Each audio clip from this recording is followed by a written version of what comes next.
सभी को प्रभु यीशु मसीह के नाम में जय मसीह की। एक बार फिर से मैं आप सभी का स्वागत करता हूं अपने चैनल टीचिंग्स ऑफ क्राइस्ट में। और जो आज हम सबसे महत्वपूर्ण चीज़ सीखने वाले हैं वो चीज़ है हमें परमेश्वर की आराधना कैसे करनी चाहिए। आज हम दुनिया के अंदर देखते हैं बहुत सारे वर्शिपर हैं, बहुत सारे म्यूजिशियन हैं जो अपने अपने साज में अपने अपनी गायकी के अंदर परमेश्वर की आराधना करते हैं, परमेश्वर की स्तुति करते हैं। पर परमेश्वर का वचन हमें आराधना के बारे में क्या बताता है? सबसे पहली चीज़, आराधना हमारे जीवन के अंदर बहुत ज़्यादा महत्वपूर्ण है। यदि आपका रिलेशनशिप अपने परमेश्वर के संग है तो आराधना का रोल आपके और परमेश्वर के रिश्ते के बीच में बहुत ज़्यादा महत्वपूर्ण बन जाता है। फॉर एग्ज़ाम्पल हम देखते हैं कि जब भी हम उदास होते हैं या परेशान होते हैं, हम थोड़ा सा म्यूज़िक सुनते हैं और हम आनंदित हो जाते हैं। वैसे ही हम देखते हैं कि जब हम अपने कर्ता अपने परमेश्वर के लिए गाते हैं, बजाते हैं, तो हमारा परमेश्वर हमारे जीवन को देखकर और उन भजनों को देखकर परमेश्वर आनंदित होते हैं। और जो सबसे महत्वपूर्ण बात है आराधना के लिए कि आज जो वर्शिपर हैं, आज जो आराधना करते हैं, आज जो आराधना को कलीसिया के अंदर लीड करते हैं, क्या वो वास्तव में परमेश्वर के वचन के अनुसार आराधना करते हैं या नहीं करते हैं? आपको पता है कि परमेश्वर ने जब एक बहुत बड़े आराधक को बनाया, हम सभी उसके नाम को जानते हैं, उसका नाम था लूसीफर। लूसीफर एक ऐसा फरिश्ता था, जब वो अपने पंख हिलाता था तो न जाने कितने प्रकार के साज और कितने प्रकार के बाजे उसमें से निकलते थे और परमेश्वर की आराधना की जाती थी। पर परमेश्वर का वचन कहता है एक दिन उसके अंदर घमंड आ गया।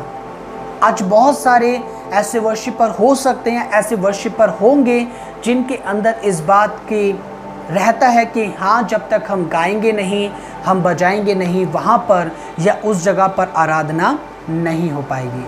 पर परमेश्वर की कलीसिया के अंदर हम देखते हैं, परमेश्वर के भवन में हम देखते हैं, परमेश्वर का वचन आज हमें कैसी आराधना करने के लिए बताता है।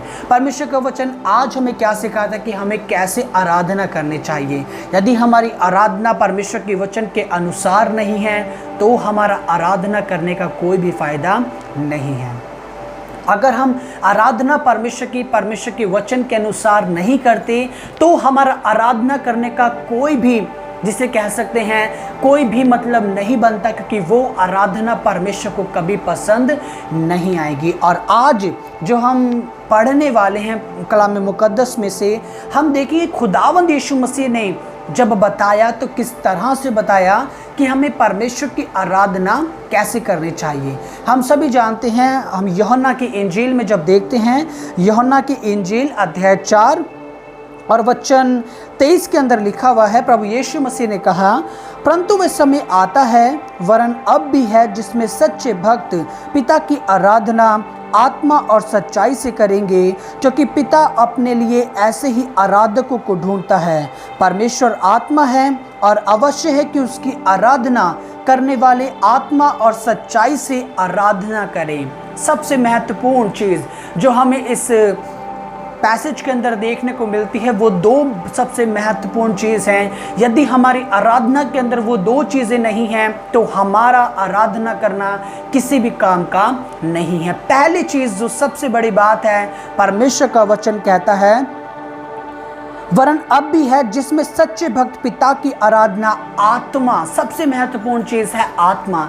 अब यहाँ पर जब प्रभु यीशु मसीह ने आत्मा के बारे में बात करा तो यहाँ पर बात की गई है पवित्र आत्मा के बारे में, यानी कि रूहुल कुदुस के बारे में बात की गई है। और परमेश्वर का वचन हमें बताता है जब तक हम परमेश्वर की आराधना अपने क्या कहते हैं, परमेश्वर की आत्मा में होकर नहीं करते, यानी कि रूहुल कुदुस से भरकर नहीं करते, तब तक उस आराधना का कोई भी मकसद नहीं है, उस आराधना का कोई भी मतलब नहीं है, क्योंकि वो आराधना परमेश्वर को पसंद नहीं आएगी। पर परमेश्वर के सच्चे भक्त परमेश्वर की आराधना आत्मा यानी कि परमेश्वर की पवित्र आत्मा से भरकर करते हैं। जब आप परमेश्वर की आत्मा से भरकर आराधना करोगे, आराधना के द्वारा बहुत सारे बंधन टूटना शुरू हो जाएंगे। आराधना के द्वारा बहुत सारी चीजें आपके जीवन के अंदर बदलनी शुरू हो जाएगी। आराधना के द्वारा परमेश्वर आपके जीवन को बदल करके रख देंगे।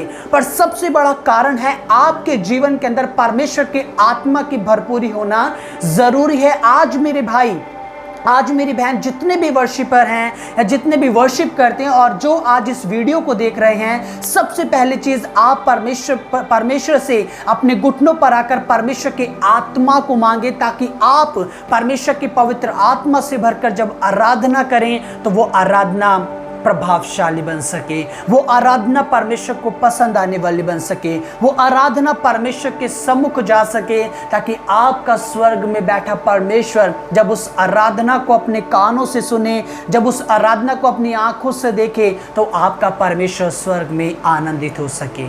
आज परमेश्वर का वचन कहता है, प्रभु यीशु मसीह ने कहा, सच्चे भक्त परमेश्वर की आराधना आत्मा से भरकर करते हैं। और जो दूसरी चीज़ है, वो सबसे महत्वपूर्ण चीज़ है जो हर एक वर्शिपर के अंदर होनी चाहिए, सच्चाई से करते हैं। आज प्रियो, बहुत सारे ऐसे आराधक हैं, आज बहुत सारे ऐसे वर्शिपर हैं जो आराधना करने के लिए सामने खड़े होते हैं, कलीसिया के सामने गाते बजाते हैं, या आप कह सकते हैं हर तरीके से वो गाते बजाते हैं, उनकी सीढ़ियाँ निकलती हैं, और क्या कह सकते हैं वो टेलीविज़न के ऊपर भी वर्शिप करते हैं। पर क्या वो आराधना सच्चाई की आराधना है, या केवल एक फेम पाने के लिए, एक अपने आप को प्रसिद्ध करने के लिए, या फिर हम कह सकते हैं संसार की उन जिसे कहते हैं उस फेम के पीछे भागने के लिए क्या वो आराधना हो रही है? अगर वो आराधना सच्चाई की नहीं है तो परमेश्वर का वचन कहता है वो आराधना परमेश्वर के किसी काम के नहीं है। जब एक वर्शिपर जब आराधना करता है, राजा दाऊद के बारे में मैं अक्सर भजनकार जब भजन में पढ़ता हूँ तो वहाँ पे लिखा हुआ है, जब भी वो आराधना करता था वो मदमस्त हो जाया करता था। वो कभी नहीं देखता था कि उसके जो शर्ट का कॉलर है वो ख़राब हो रहा है, वो कभी नहीं देखता था कि जो मेरी गिटार की बेल्ट है वो सीधी है या टेढ़ी है, वो कभी नहीं देखता था कि मैं कैसा दिख रहा हूँ, वो कभी नहीं देखता था कि लोग मेरे फेस को देख रहे हैं। पर आज कारण क्या है? आज जब हम आराधना करने के लिए या अपने कलीसिया को वर्शिप में लीड करने के लिए जब हम आगे खड़े होते हैं, हम अक्सर भूल जाते हैं कि हम आराधना परमेश्वर की कर रहे हैं।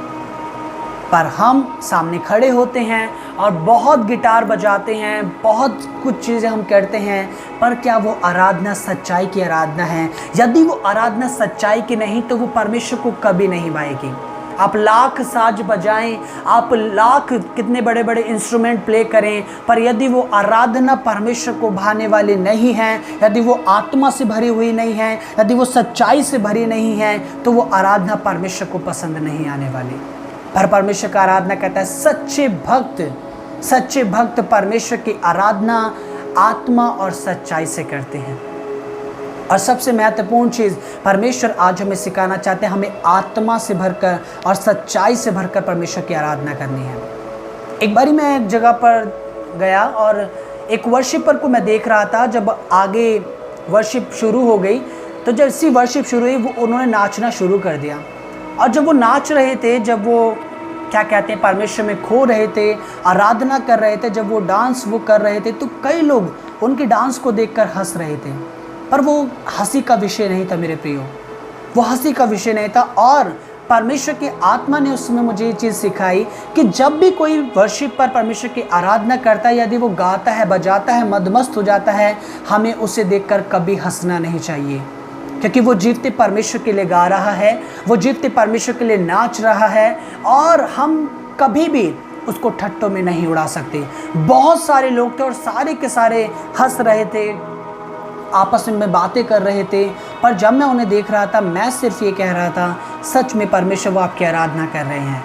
और ये बात परमेश्वर ने मुझे सिखाई और मुझे बहुत अच्छी लगी कि सच में प्रभु आपकी आराधना सच्चे आराधकों को ऐसे ही करने चाहिए। और उन्होंने किसी के बारे में नहीं सोचा, उन्होंने जितने भी लोग बैठे थे उनके बारे में चिंता नहीं करी कि ये लोग मुझे देखेंगे या देखकर क्या कहेंगे, बाद में मेरी हंसी उड़ेगी, मजाक उड़ेगी। पर जो खुदा से प्यार करते हैं वो केवल खुदा के बारे में सोचते हैं।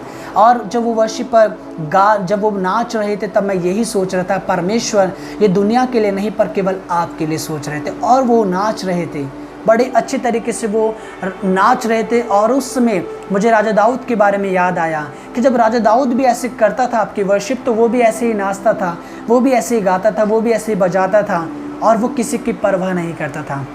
एक एक बादशाह अपने खुदा के लिए इस कदर नाचता था, इस तरह गाता था, उसे परवाह नहीं थी कि दुनिया और उसकी प्रजा और उसके परिवार के लोग उसको क्या कहेंगे, पर वो जीवते परमेश्वर की आराधना कर रहा था। आज हमारी आराधना भी प्रियो ऐसे ही होनी चाहिए, दुनिया को दिखाने के लिए आराधना नहीं, पर उस परमेश्वर के लिए जो आपको गुप्त में देखता है, क्योंकि परमेश्वर का वचन कहता है वो तुझे गुप्त में देगा। परमेश्वर ने हमें ये दिया है और हम परमेश्वर की आराधना वैसे ही करनी चाहिए जैसे कि परमेश्वर का वचन हमें सिखाता है। और आज सबसे बड़ी बात आगे क्या कहता है, क्योंकि पिता अपने लिए ऐसे ही आराधकों को ढूंढता है। यदि आप सच्चाई से परमेश्वर की आराधना नहीं करते, यदि आप आत्मा से भरकर परमेश्वर की आराधना करते, तो परमेश्वर आपको कभी नहीं ढूंढता। पर जो परमेश्वर की आराधना सच्चाई से करते हैं और परमेश्वर की आत्मा से भरकर करते हैं, परमेश्वर ऐसे आराधकों को आज भी प्रिय ढूंढ रहा है, क्योंकि परमेश्वर को ऐसे आराधकों की ज़रूरत है जो उसकी आराधना सच्चाई से करना जानते हैं, जो उसकी आराधना रूह से करना जानते हैं। और परमेश्वर का वचन क्या कहता है, परमेश्वर आत्मा है और अवश्य है कि उसकी आराधना करने वाले आत्मा और सच्चाई से आराधना करें। परमेश्वर का वचन कहता है परमेश्वर आत्मा है, परमेश्वर आत्मा, इसलिए परमेश्वर चाहता है कि उसके आराधना करने वाले, उसके आराधक आत्मा और सच्चाई से अपने प्रभु, अपने परमेश्वर की आराधना करें। ये सबसे अच्छी बात है कि हमारा परमेश्वर ने हमें ये मौका दिया है कि हम परमेश्वर की आराधना करें। आज मेरे पास कितने ही महंगे इंस्ट्रूमेंट क्यों ना हो, मैं कितना ही अच्छा क्यों ना गाता हूँ, पर यदि मैं परमेश्वर की आराधना आत्मा से नहीं करता, सच्चाई से नहीं करता, परमेश्वर मुझे कभी नहीं ढूंढेगा। प्रियो, क्यों नहीं ढूंढेगा? कि परमेश्वर मेरे अंदर वो क्वालिटी नहीं पाएगा। पर यदि मैं परमेश्वर की महिमा सच्चाई से करता हूँ, आत्मा से करता हूँ, दिल से करता हूँ, तो परमेश्वर क्या करेगा, चाहे मैं क्या कहते हैं कोई डब्बे भी क्यों ना बजाऊं, चाहे मैं कुछ भी मेरे पास ना हो, मैं सिर्फ परमेश्वर के लिए गाता हूं, चाहे मेरे पास कुछ भी ना हो, पर परमेश्वर फिर भी मुझे ढूंढेंगे। कारण क्या है? क्योंकि मैं परमेश्वर की आराधना परमेश्वर के अनुसार कर रहा हूं, संसार के अनुसार नहीं। पर आज दुनिया ने अपने आप को बिल्कुल ही बदल लिया है। परमेश्वर की आराधना जैसे हमें करनी चाहिए, हमने अपने मेथड को बिल्कुल बदल लिया है। आजकल रैप भी चल चुके हैं मसीह गानों में, क्योंकि दुनिया में जब हम देख रहे हैं तो दुनिया की तरह हम परमेश्वर की आराधना भी करना शुरू कर रहे हैं। पर जब आप आराधना करेंगे, पर जब आप परमेश्वर की आराधना करेंगे, परमेश्वर की स्तुति करेंगे, परमेश्वर का आत्मा स्वयं आपके मुंह में वो शब्द डालेगा जो शब्द परमेश्वर आपके मुंह से अपने लिए चाहते हैं। और फिर आप परमेश्वर के लिए कुछ ना कुछ ऐसा बोलेंगे जो परमेश्वर को भाएगा और परमेश्वर को पसंद आएगा। फिर आप दुनिया को देखकर रैप नहीं गाएंगे, फिर आप दुनिया को देखकर हनी सिंह की तरह परमेश्वर की वर्शिप नहीं करेंगे, फिर आप दुनिया को देखकर हनी सिंह नहीं बन जाएंगे, पर आप राजा दाऊद की तरह परमेश्वर की आराधना करेंगे। फिर आप राजा दाऊद की तरह परमेश्वर की स्तुति करेंगे, क्योंकि परमेश्वर अपने लोगों से ऐसा ही चाहते हैं। तो मैं आशा करता हूं कि आज का विषय आपको समझ आया होगा कि हमें परमेश्वर की आराधना और परमेश्वर की स्तुति कैसे करनी है और परमेश्वर किन आराधकों को ढूंढ रहे हैं। आज आप कहीं पर भी क्यों ना हो, चाहे आपको गाना गाना ना आता हो, चाहे आपको इंस्ट्रूमेंट प्ले करने ना आते हो, चाहे आपके पास इंस्ट्रूमेंट ना हो, चाहे आपके पास सिंगिंग का टैलेंट ना हो, पर यदि आप परमेश्वर की आराधना रूह से और सच्चाई से करना चाहते हैं, परमेश्वर आपको ढूंढ रहे हैं। परमेश्वर आपको ढूंढ रहे हैं, क्योंकि प्रभु का वचन कहता है मैं ऐसे ही आराधकों को चाहता हूँ, ढूंढता हूँ, जो मेरी आराधना रूह और सच्चाई से करना चाहते हैं। प्रभु आपको ढूंढ रहे हैं। तो आप परमेश्वर की आराधना सच्चाई से और परमेश्वर के आत्मा से भरकर करें, ताकि प्रभु आपके जीवन से खुश होकर आपको आशीषित कर सके। प्रभु आप सभी को बहुत ऐसे आशीषित करे। Thank you.